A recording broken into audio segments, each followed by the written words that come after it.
When you count cases that you work on, you've helped investigate. So she falls just like this? You prosecuted. Where were most of the wounds concentrated on the body of Jeffrey Wright? We've seen some horrible things, but all those cases, what was done to Tanisha, I don't think I've ever seen another one like that.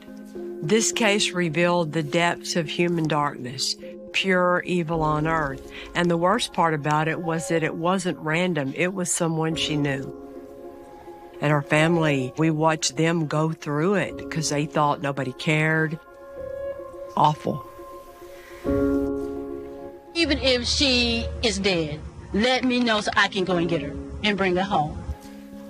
To tell a mom their baby was dead, I can still see her face.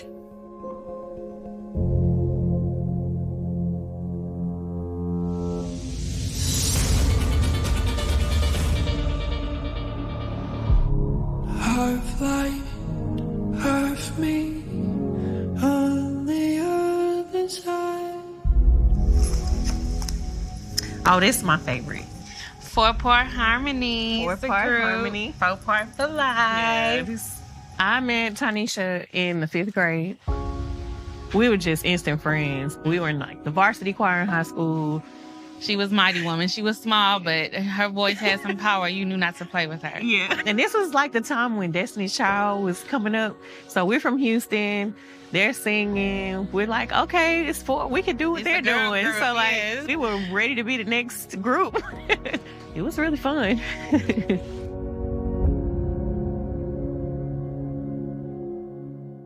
Tanisha had a lot of things to look forward to in life because of all the different talents that she had. She was very smart. She loved school, loved to sing, and she loved to smile and make others smile. Tanisha was very driven. Academics were #1. And our junior year, she won a $40,000 scholarship, and she was able to go to Texas A&M. We were sad we were going to leave each other, but we knew we'll be back. It's time to go change the world. Yeah. Tanisha did the top 3% of her class, cum laude, and that's how she was getting into college. She was so looking forward to go to A&M. She had a bright future, and I just looked forward to seeing it. It's spring break 2007. We were planning to do something on the weekend together. The last time I talked to her was on Wednesday. But we didn't get that response on Thursday. On Friday, Tanisha's still not answering her phone. Like, that just didn't make sense. She's an over-communicator. She would not go off on her own without letting somebody know where she went. Clearly, something was wrong. My mom was like, I think I should call the cops. I was like, yeah, let's call the cops. And what they did was tell my mom, call back in a few days. She's probably just on spring break and she just wants some time away from her family. And we kept telling them, no, that's not Tanisha. She's the opposite of that. I was bothered that the police didn't take it seriously. She's not a troubled teen. We felt like there needed to be some kind of sense of urgency. We're like, we need to find her now. Something needs to be done. Something is up. Yeah.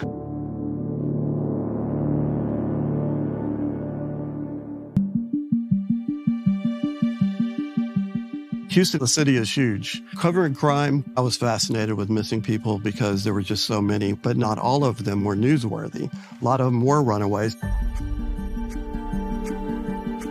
And so the police do say, wait a couple of days. I think that's an old rule. When you hear that wait 48 to 72 hours, it's because you don't have the resources to throw at it right away. And a lot of times that does solve the problem because they do come home. But you can appreciate how a family feels because to them it's the most important thing in the world. So I'm sure families are always frustrated at the way they think no one is responding properly. On Friday, we were still calling her phone. Saturday came, nothing.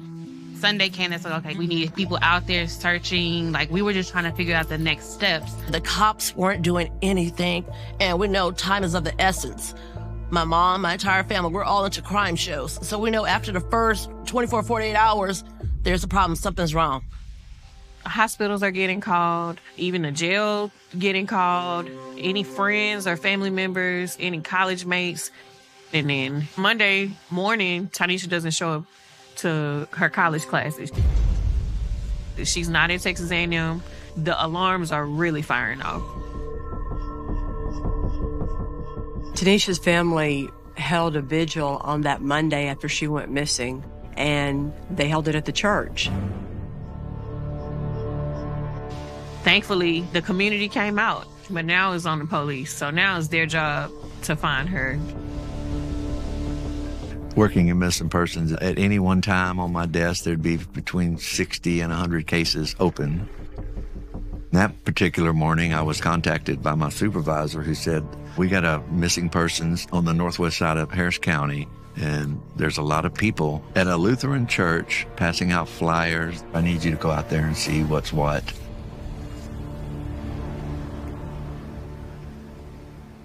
When I pulled up to the parking lot, several people approached me.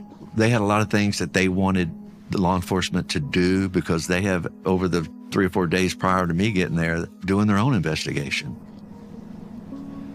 I'm out talking to Tanisha's cousin. She said she'd been trying to call Timothy Shepard, Tanisha's ex-boyfriend. According to them, Tanisha was last seen on Thursday at his apartment that's actually down the street from the church. First thing I do is I go to the apartment complex. I knock, nobody was home. I'd speak to the manager. She goes, oh my goodness, there was a fire there 2 days ago. Not only was there a fire, talked to another neighbor. They tell me that they heard shots, gunshots, a couple of nights ago in the woods close to that apartment. So talking to the fireman about the fire is put on the back burner until I can figure out what's in the woods.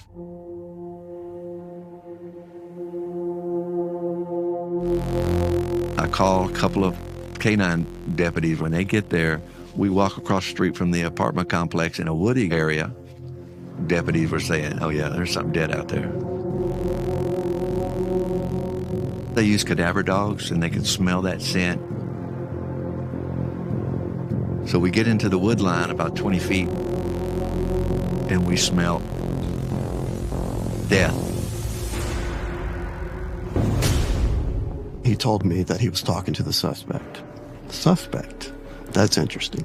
My two main goals were, one, find what happened to Tanisha Stewart. Two, help protect Timothy Shepard from cops who may be intimidating this brother to give them something he does not have.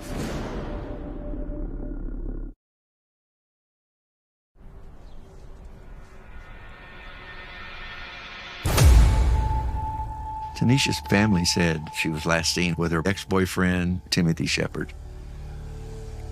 The neighbors at his apartment tell me that they heard gunshots a couple of nights ago across the street from the apartment complex. As a missing persons investigator, my goal is to always find them alive. But the K-9 just alerted on the smell. And about 150 yards into the woods, they found a dead animal. It's relief that it's not her, so now I need to keep searching.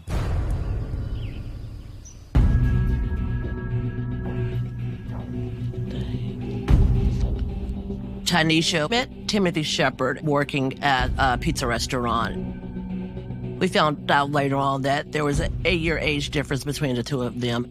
You know, I didn't like that part. But Tanisha was so drawn to him, and not just Tanisha, my younger siblings and my mom as well. My mom accepted him as another son into the family. Tanisha and Tim were still together as Tanisha was going to Texas A&M. They were trying to make the long-distance relationship work, but she was like, I'm not letting nothing stop me, especially after the scholarship. So that's when they just kind of like took the break. In college, Tanisha met a new guy. She really liked him. He was a breath of fresh air. He made her laugh. He was her age. She was still in love with Tim, but she just knew she wanted better. Like, she was learning, okay, I just want to have fun and do what I want to do, and that's what she was really enjoying. Maybe she was having a romantic weekend, but she still would respond to your phone call or message at some point.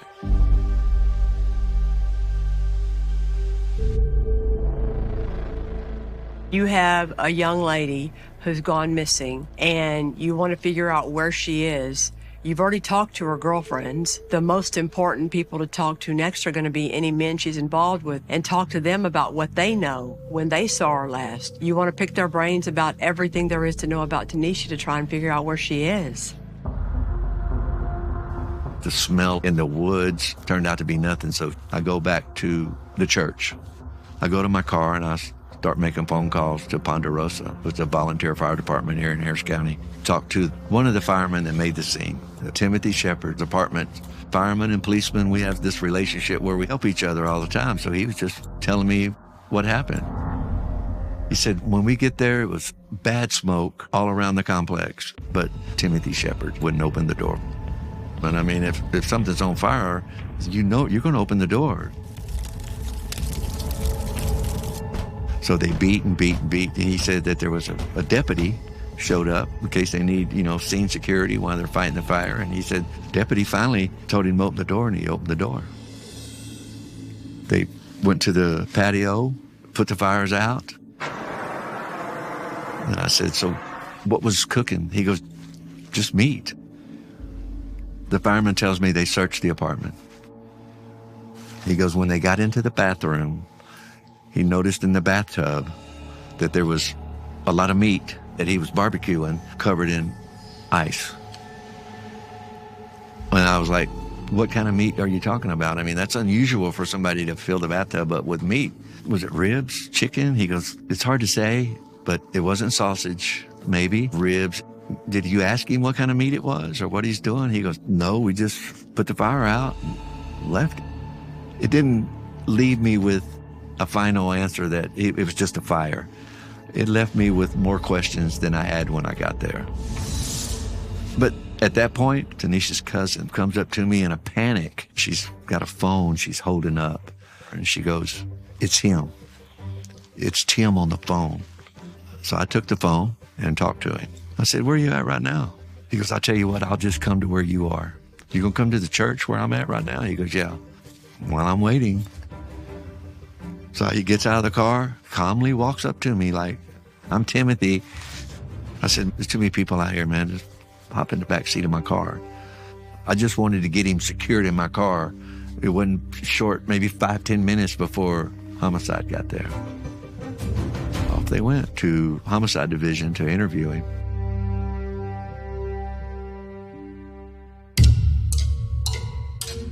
My name is Sidney Miller. I'm a Harris County Sheriff's Office homicide investigator. I've been with the Sheriff's Office for 32 years. I've been in homicide for 22 years. In homicide, it's a dedicated job. It's a calling for a lot of people. In my 22-year career, robberies and things like that, those are things that can be replaced. Can't replace a life. This was a 19-year-old kid that had been missing, and I ended up interviewing Timothy Shepard. He was very cooperative. He did see Tanisha on March 15th. He did admit to picking her up about 4 or 5 in the morning. As they're driving back to his apartment, she gets a phone call from the new guy that she had met from college. Timothy asked her, well, why is he calling you this time in the morning? And she just kind of shrugged him off. He claimed that he confronted Tanisha again. She got upset, and she just left the apartment on her own. And that was the last time he saw her.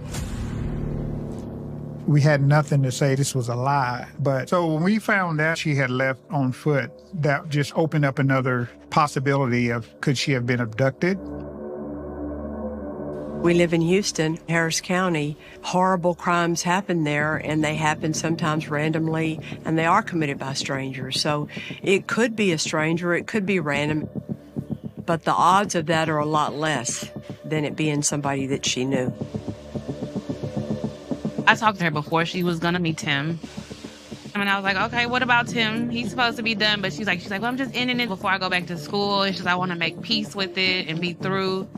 I'm thinking, Tanisha doesn't walk anywhere. Maybe Tim drove her somewhere and left her. And she's without a phone, and she can't get in touch with anybody.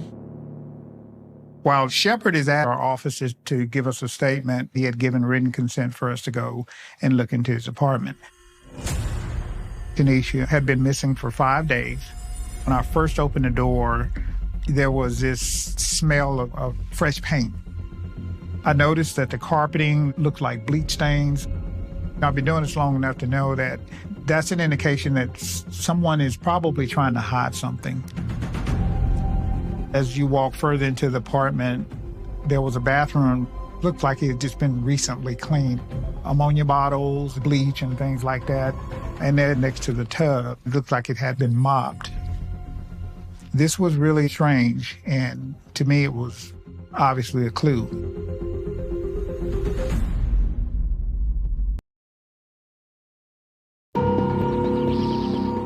When I got to Timothy Shepard's apartment, we found a lot of things that looked suspicious. On a crime scene, CSU person did some swabbing for DNA that we submitted for analysis. But there wasn't enough to hold him on or accuse him of anything. We didn't want to jump the gun. This was early on in the investigation, and we knew we had a lot of people to talk to and some more investigating to do. So Shepard was free to leave. I started canvassing Shepard's apartment complex. Old-fashioned police work. You know, you're knocking on doors and talking to people. One of Shepard's neighbors talked about hearing some type of pounding, and he heard the garbage disposal just constantly running. A friend of Shepard's who lived downstairs had confronted Shepard about him barbecuing and had asked for some barbecue, and then Shepard wouldn't give him any barbecue, and he just thought that that was strange. We speak to several neighbors about the smell. One talked about how it smelled like a dead possum. Something wasn't quite right about it. But at this point, I can't talk to Tanisha's family and explain to them things that we found inside the apartment. We still had an investigation going. I think what people don't realize is that there's a lot going on behind the scenes. And law enforcement doesn't always go out talking about all of it for lots of different reasons. So you have a family that doesn't know everything yet, and the lack of communication, sometimes for a good reason. You don't ever want to put your whole case out there. There's nothing to be gained by that. Nobody have seen or heard from her. Something's going on. Something is wrong. We're so many days out. How can I get more people involved to look for my sister? And then I thought, Quanell X is always on the news. We'd see him on TV representing families, any type of social injustice, to be a voice for those who aren't always heard. Something's happened to a family member, whatever it is. I know he loves the publicity. He gets camera time. Quanell X typically has his ear to the community, whether it's police brutality, whether it's police are looking for somebody. A lot of people don't trust investigations, and they need someone to reach out to. I got a phone call from Tanisha Stewart's sister saying, Quanell, law enforcement is not telling us nothing.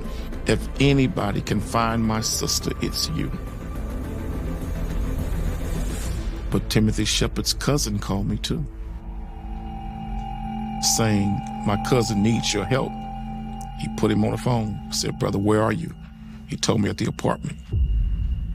My two main goals were, one, find what happened to Tanisha Stewart. Two, help protect Timothy Shepard from cops who may be overzealous, may be racist, and may be intimidating this brother to give them something he does not have. Quanell X wasn't a fan of law enforcement. And every time I saw him on the news, he was always slamming us and criticizing us. And from all that I heard him say, we could never do anything right. I've never been seen as a friend of law enforcement. At times, it could be cordial, but it's always tension there because there's no trust. Quanell was walking two paths. On one hand, wanted to make sure Timothy Shepard was getting all of his rights, and on the other hand, he appreciated this was a wonderful black female that had a family that needed his help too. I remember thinking, how are you going to walk this plank here? Quanell showed up the next day, and we both went over to Timothy's apartment. I was going to go up there with him. He was like, no, stay here. Let me talk to him one-on-one. Let me do my thing. walked up to him, how you doing, brother? Embraced him. I said, brother, you all right? And he said, no, not really. Brother, did they harm you? I said, I know law enforcement had you in their custody for a while. He said, no. They just kept trying to get me to confess. We go into the apartment. I could see fingerprint dust residue on the walls and looked like law enforcement had been in there dusting and investigating the apartment. And I could see the luminol that they had been using in the bathroom. There was luminol stains everywhere in the bathroom. He started sweating. And I said, brother, tell me the truth.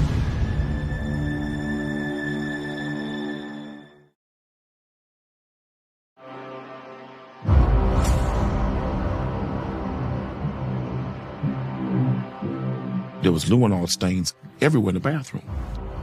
I said, brother, tell me the truth. Do you know what happened to this girl?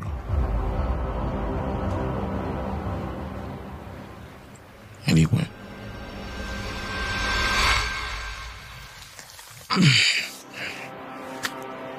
And that's when I knew. Quanell came back down. I mean, it looked like he had saw a ghost. I'm like, okay, Timothy said something. And he was like, he did confess. Your sister is gone. It's not supposed to be this way. We had come so far. It's not supposed to end like this. We worked too hard to overcome for it to end like this. What was all that work for? We let evil in, and this is what happens. She deserved more. And I took my cell phone and I started blowing up a reporter named Jeff McShann. I didn't trust calling law enforcement first because we had such a volatile relationship. And he told me to meet him at a certain intersection, and he told me that he was talking to the suspect. Suspect? That's interesting. I said, Jeff, who's the lead investigator? Get them to the apartment complex immediately. Get them here. Quanell's talking to Shepard. He indicated he wanted to show us where Tanisha's body was. I just felt dejected because when you're talking about bodies, that don't mean that they're alive. We end up going over to an apartment complex on Ella Boulevard called the Polo Club. It's 3 to 4 miles from where Shepard lives. We followed behind Quanell X and Timothy Shepard because I knew he killed her. He's going to take her where he put her body. Eventually, we pull over. There was a dumpster, and the suspect got out. Quanell put his arm around the suspect. He was very, very emotional. I kept saying, brother, it's going to be all right. She can't rest, brother, until you bring closure to this. He said, that's where I put her. He's pointing towards the dumpster. And I thought, oh my gosh, this is where he dumped her body. We all walk over towards the dumpster at the same time. We look inside. It's empty. She's not in there. At that point, I instantly Mirandized him, put him in handcuffs. The trash had already been picked up. Her body most likely was at the landfill. Yes, she's gone. Yes, we're hurting about that. But there's a different pain that you feel when your loved one is killed and you don't have a body to bury. It's still an open wound. After Shepard was Mirandized, we had made arrangements to have him transported to our homicide office. Quanell had arranged for him to have a lawyer present. I had my own lawyers meet me there for a reason. I wanted to make sure that he would be protected, and I just didn't trust the cops. Quanell wasn't just an activist anymore. He's now a witness. There was a conflict of interest there at that point. I got a call at night asking me to come down to Lockwood, where homicide was, to mediate between Timothy Shepard, Quanell X, homicide, and the 2 lawyers that were coming down to Lockwood to represent Timothy Shepard, when we all realized that they were also Quanell X's lawyers, so they can't be both. Quanell X became a fact witness to the specifics of what Timothy Shepard had to say about what happened. He became a witness for the prosecution, which I'm pretty sure he never anticipated happening. Kelly Siegler felt there was enough probable cause to charge Timothy Shepard. In the interview room, he said, I want to give you my statement. I said, well, you've asked for a lawyer. At this point, I can't talk to you. He said, well, I want to talk to you without a lawyer present. I just told me, man, you just tell the truth. Clear your conscience. And I left. This is your opportunity to explain your side of the story. So that night on the 12th, she spent the night at my house. Shepard tells me about 4 a.m, Tanisha, she gets a phone call from this new guy that she had been dating from college. We was always together. She always stayed at my house until she went back out to college. He tries to address this new guy that she had met again, and that's when the argument ensued. And the knife on my hand table, she picked it up. She swung me. And then he took his right hand and he put it around her throat. And he said he just started squeezing. That's when I just snapped and I know I had to choke her. Next thing he knows, she's on the floor, he's leaning over, and she's not breathing. When I was talking to him, it was just this look that he had. He was reliving this whole thing all over again. He said he thought about how the police could track him, so now he wants to cover his tracks. And then you drove to the Polo Club on Ella? You that one? And you placed inside the trash dumps? Being totally true, I still had my doubts about everything. Something just didn't feel quite right about it. You don't get 100% confessions from people. We got this 80-20 rule. 80% of it's true and the other 20 is not. Something that could potentially be worse.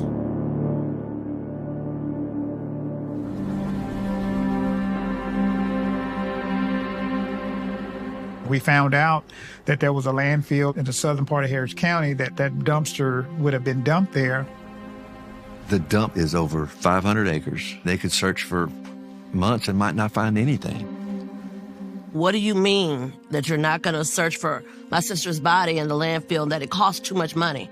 Would it cost too much if there was your daughter out there? What most African-American women feel, we're the least respected and the least protected. There's always that comparison, What if she were white? What if she came from a more affluent neighborhood? Would the police or the Harris County investigators act differently? If it was my son or daughter that was missing, I wouldn't care what law enforcement was doing. It still wouldn't be fast enough for me. But as an investigator, you have to learn to tune that stuff out and do your job. We still hadn't found Tanisha. We still hadn't found her body. So we still had to do some more investigating to proof up our case.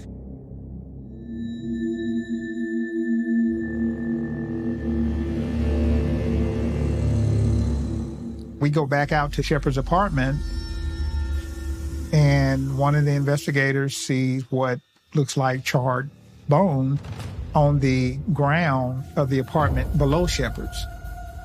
Also, we see what looks like burnt hair. And then we checked the garbage disposal.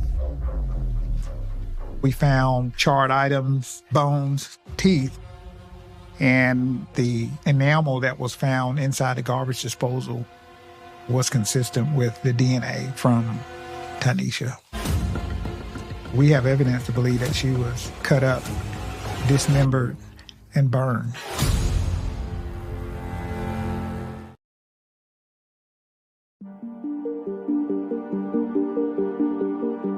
I'm the one that had to go tell Tanisha's mom why there didn't need to be a landfill search. And I was in that apartment that day with 20 people and Quanell X, a room full of very angry people. And I'll never forget her mom sitting on the couch that day with a bunch of strong men standing around her.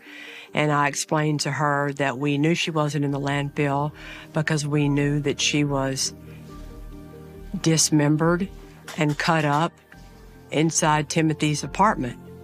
And her mom looked up at me and said, "Miss Kelly, are you telling me my baby's never coming home?"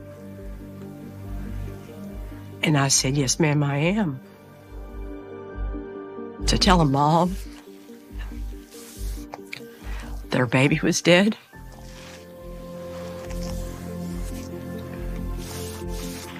I mean, I walked out by myself and got in the car and drove away, crying. Just thinking, how do they survive this? Not only are we grieving, it was the way that she was killed. How could you date somebody and all of a sudden you're cutting her up in the bathtub like it's nothing? It's not a human. That's so demonic. That's like an evil spirit. No, you're not going to get away with this.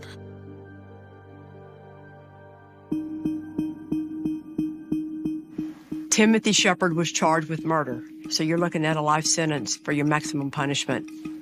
When we filed the charges, the case could land in one of 22 different district courts, and it landed in the court where Marie Prim was the chief prosecutor assigned to the court, so it technically became her case.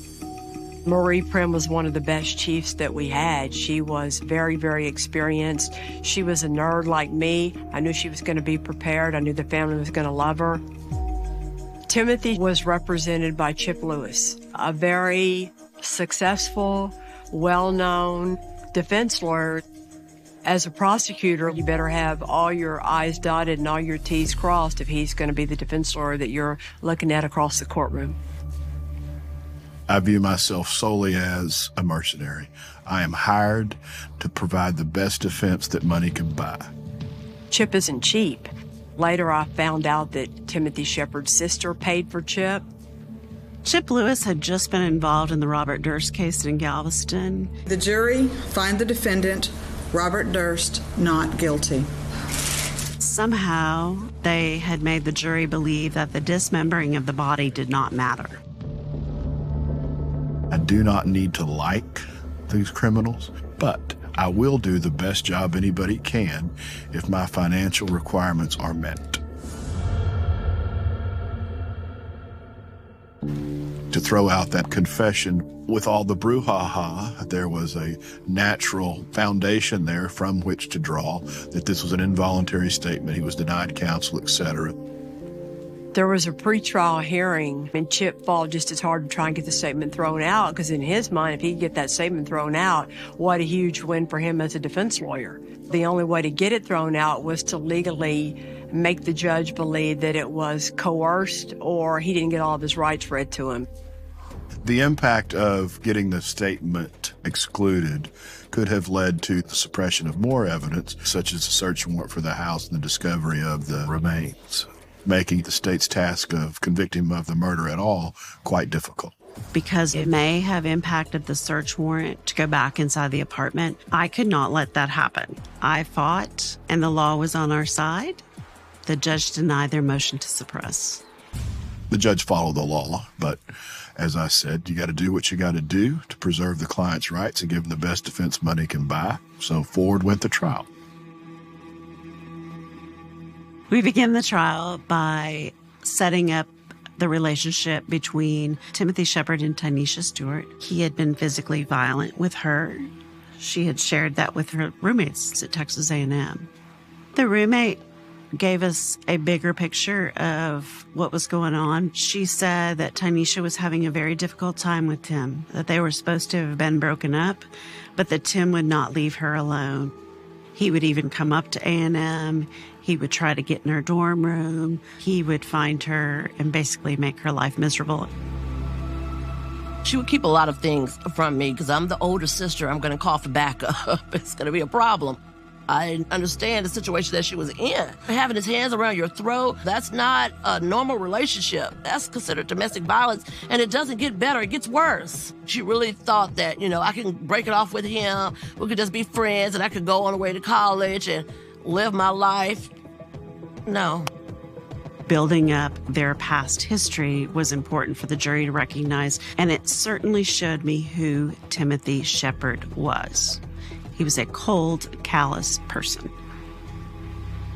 There was absolutely no evidence that Tanisha Stewart had been anything but a remarkable young lady and had no blemishes in her past that we could anyway exploit to create impression to the jury that she was aggressive and or that it's likely she attacked Tim Shepard. It was tricky.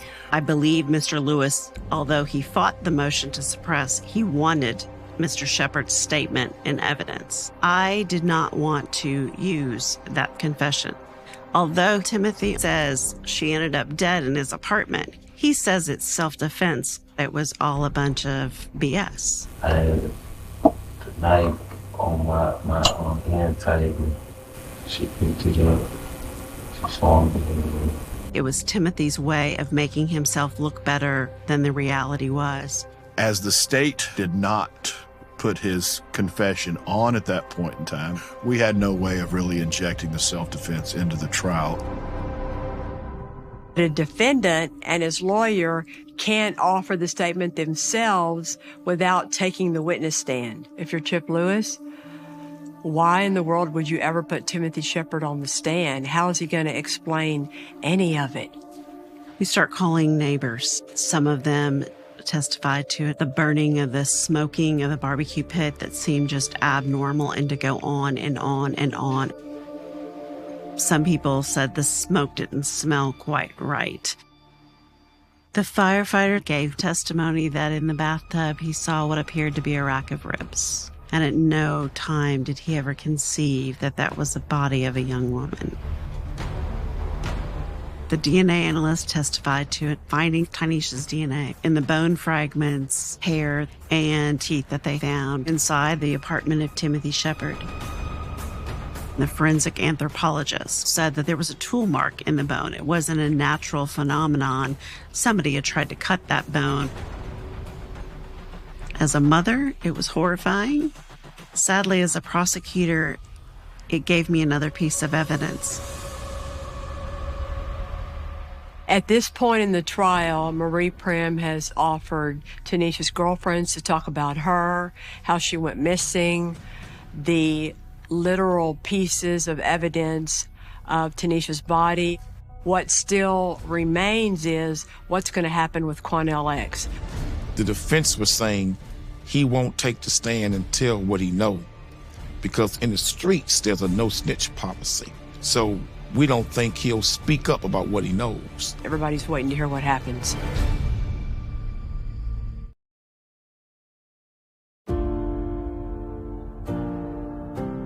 Calling Quanell X to the stand was kind of hold your breath moment. Is he even going to cooperate with us? Marie Prim was praying that I would keep my word and that I would not take the fifth, that I would testify. But I gave my word that I would fight for justice for Tanisha Stewart. It was extremely powerful in the room with him. His ability to make you feel what he observed, it was very powerful testimony. The jury was out for just 4 hours, which in my lifetime is not very long. And the jury came back with a guilty verdict. I felt in my heart that they're going to convict him. But don't get your hopes up yet. Let's see what the jury says, see how much time they get him and how much time he really has to serve. Is my sister going to get her justice that she deserves? During the guilt phase of the trial, we didn't really get to talk about the self-defense claim. But in punishment, Timothy Shepard wanted to try to demonstrate how this happened. It was pretty apparent Chip was trying to talk him out of it, but when it comes down to it, the defendant gets to make the call, and he wanted to testify, and Chip was stuck having to put him on the stand. If Timothy Shepard was going to testify, I want him to show the jurors what he did to Tanisha. So he was able to get from behind the witness stand and actually show Marie Prim how he grabbed Tanisha that night. You could feel it in the courtroom when he put his hands around my neck. I think was powerful.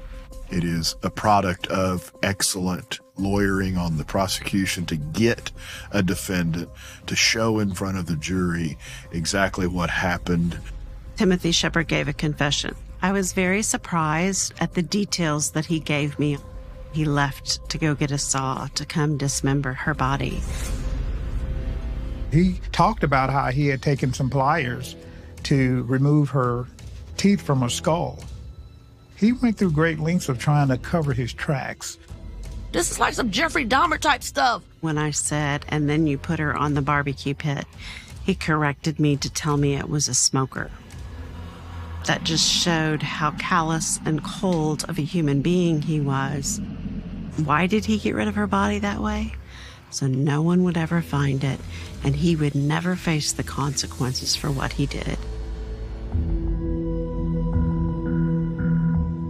They did not give him life, which was a maximum punishment. They gave him 99 years and a maximum fine. Is it justice? No. She's still gone. We who come from economically disadvantaged communities dream of a Tanisha Stewart because she could have been a light and a symbol to say to young African-American girls, in spite of, you still rise. We had lost someone of great significance. There was a time when I thought I would never, ever have a conversation with Quanell X, that we would never be on the same side of the game. I opened my eyes, my heart, my mind, made me a better prosecutor. It gave me hope that the relationship with my community, the Black community, and law enforcement could change for the common good of our community and our city. I'm just sad that she didn't get to go be who she should be. Show us all. She don't have anything. She's not here. She doesn't have any kids. She doesn't have any CDs out, music, no husband. She was right there. It was just beginning to take off. And it was snatched away. Because we didn't see the evil that lurked around us.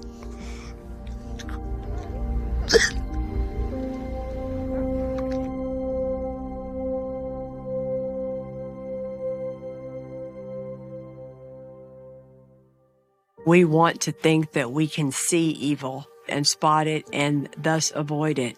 What I've learned in this job is that you can't ever see all the evil that there is in this world.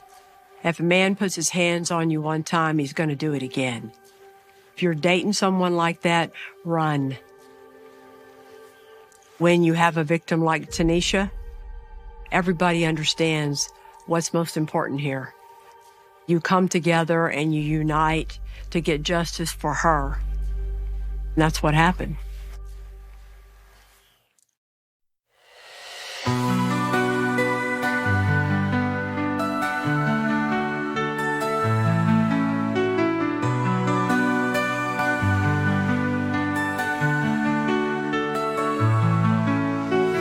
Under the electric sky so wide, your silhouette where my dreams collide. Flashing lights and the rush they bring. Your name's the only song I wanna sing. Neon hearts collide tonight, burning brighter in this city's light. Through the wires our souls entwine. In your arms the world feels divine.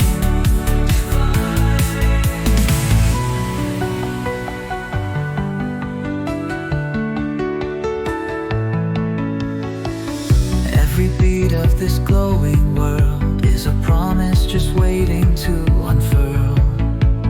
Hold my hand, don't let it go.